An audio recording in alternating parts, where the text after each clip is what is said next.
अभी एक सप्ताह से अमेरिका और ईरान के बीच में फिर से लड़ाई शुरू हो गई है। तो ये लड़ाई क्यों शुरू हुई है, इसका कोर इशू क्या है?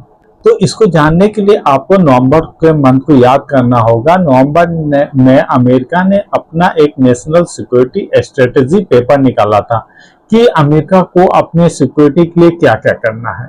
तो उसके मिडिल ईस्ट वाले जो पारा है उसमें आप देखो कि अमेरिका ने क्या लिखा है।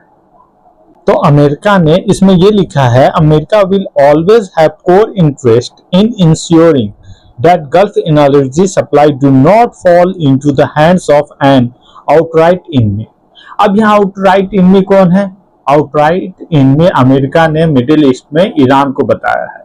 तो अमेरिका ने नवंबर में ये बता दिया था कि जो गल्फ से एनर्जी सप्लाई होता है उसको किसी भी कीमत पे ईरान के हाथ में नहीं जाना चाहिए। ये यूएस का कोर इशू है। लेकिन ट्रंप, जो इस सदी के शायद अपने आप को सबसे महान राष्ट्रपति बोलते हैं, उन्होंने सोचा कि ईरान वेनेजुएला की तरह क्विक अटैक करो, बात खत्म। ये वाला जो लाइन है या ये वाला जो कमेंट है, इस पे कोई आंच नहीं आएगी।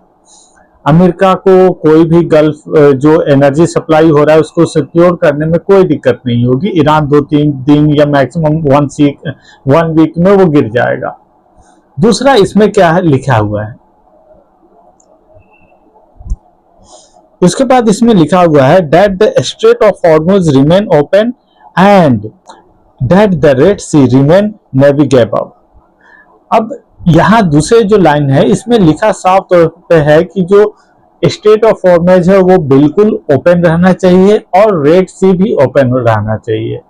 तो रेड सी को ओपन रखने के लिए इन्होंने क्या किया था, हुती के साथ एक डील कर ली थी कि ना हम आप पर अटैक करेंगे ना आप हम पर अटैक करिए। उसके बाद देखिए कि इसका जो आगे वाला जो लाइन है, that the region not be an incubator और exporter of terror against American interest और the American homeland and the Israel remain secure. इन्होंने देखिए जो लास्ट वाला वर्ड यूज किया है, और आप इसमें ये देखिए कि इन्होंने अमेरिका ने बोला क्या है, इस रीजन से अमेरिकन इंटरेस्ट और अमेरिकन होमलैंड को कोई नुकसान ना। तो देखिए अमेरिकन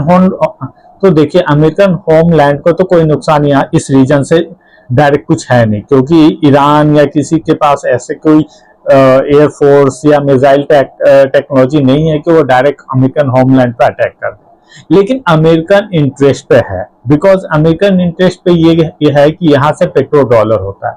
अगर ईरान इस रीजन को कंट्रोल करता है तो वो पेट्रो डॉलर की जो डोमिनेंस है उसको तोड़ देगा, तो उसको वो तोड़ देगा।